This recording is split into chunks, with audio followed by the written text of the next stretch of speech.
Hello, my name is Craig Johnson. I'm the Director of Studies for the MBA at Bradford. It is my pleasure to introduce you to the Senior Leaders Master's Degree Apprenticeship. This short presentation is intended for both sponsors and candidates alike to help you assess its suitability. The Senior Leader Master's Degree can be considered an apprenticeship wrapped round an MBA, as I hope will become apparent. The Senior Leaders Master's Degree Apprenticeship is new for 2018 and was launched as part of a government initiative to close the leadership skills gap.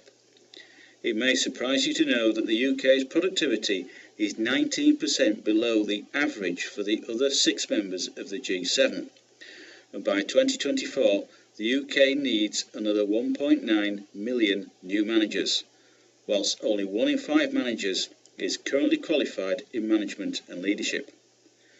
This course, therefore, is aimed at people, apprentices, who are preparing to take on a strategic role within your organisation. It is an apprenticeship to a senior position and will become to redefine the definition of the term apprentice. Important, the Senior Leaders Master's Degree allows you to offset up to £18,000 of your levy payments. There are 2 intakes per year, October and April, and the programme duration is 2.5 years. At Bradford, our portfolio is comprised of 5 courses: the Executive MBA based in Bradford, the Executive MBA based in Dubai, the Senior Leader Master's Degree Apprenticeship, Distance Learning MBA and the Circular Economy MBA. The first 4 work on the same platform of material and is fully compatible. This means you can study modules in Dubai and have the flexibility to study the same material online if you are unable to attend the module. The latter 2 are purely online and can be studied anywhere in the world. The course is divided into 4 stages: core modules, electives, management project and endpoint assessment. It is delivered using intensive 3-day blocks over Friday, Saturday and Sunday. The fundamental difference between the Senior Leader Master's Degree and a conventional MBA is captured in this diagram. An MBA is predominantly about knowledge, a codification of what it means to be a leader in the 21st century. The shortcomings of a conventional MBA is how knowledge is translated into skills and manifests itself in behaviour in the workplace. In leadership we talk about reflexive self-development, the extent to which our actions and our inactions positively and negatively affect the people we are responsible for. Skills and behaviour are covered in the endpoint assessment. The first stage is the 4 core modules. It may come as a bit of bad news to suggest that you cannot understand leadership by listening to a few audiobooks on your commute into work. The world of work is dynamic, complex and messy. On the SLMDA, we embrace and celebrate this dynamic environment by considering how it all relates together and then what we can do to address the problems, issues, challenges and opportunities that our organisations are faced with.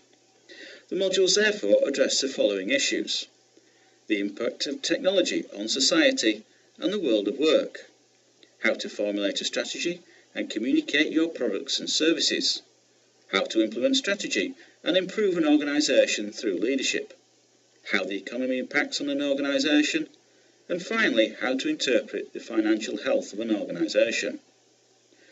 All of this needs to be considered within the wider context of sustainability and ethical leadership. At Bradford, the underlying principle of our course is to prepare our graduates for an unknown future. The core modules are comprised of 4 20-credit modules, each assessed by a 4,000-word assignment.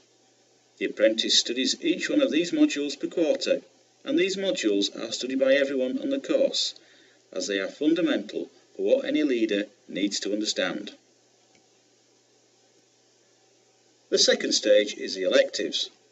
The candidate needs to complete 40 credits of electives, which is normally 4 10-credit modules, each of which are assessed by 2,000-word assignments. The apprentice has complete choice over what they study, and as previously mentioned, this can be in Bradford, Dubai, online, and in one instance at our partners at Toulouse Business School. This slide shows the choices that are available for the elective and where they are available. Choice of elective modules will normally be decided towards the end of the first year. The third stage of the SLMDA is the management project. This is a 60 credit project with a 15,000 word dissertation on a work-based issue. This is where the course really comes to life. Rather than relying on the faculty for delivery and choice of assessment, you get to choose a project, which is usually a problem, issue, challenge or opportunity that is facing your organisation. Before the apprentice starts the management project, they are required to undertake a tour examination that is invigilated but conducted online.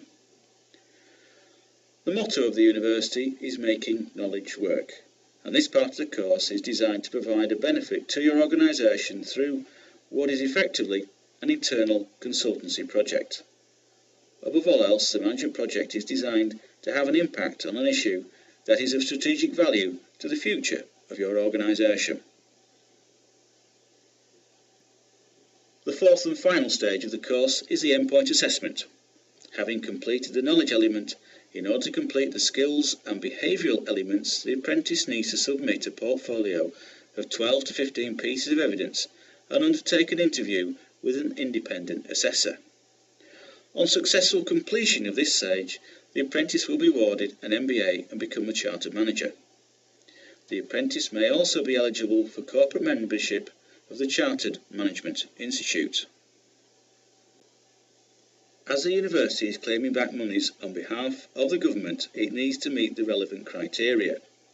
The employee route on the left-hand side of the diagram needs to match up with the employer route on the right-hand side of the diagram. The initial screening is an eligibility check.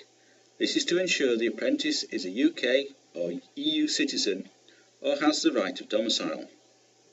Also, they work for more than 50% in England. Part of this is to ensure the candidate has not already achieved the knowledge, skills and behaviours from previous courses, and if so, to provide an exemption from that part of the course. Having then completed the university application form, we will be able to provide a conditional offer depending on the outcome of the right-hand side of the diagram.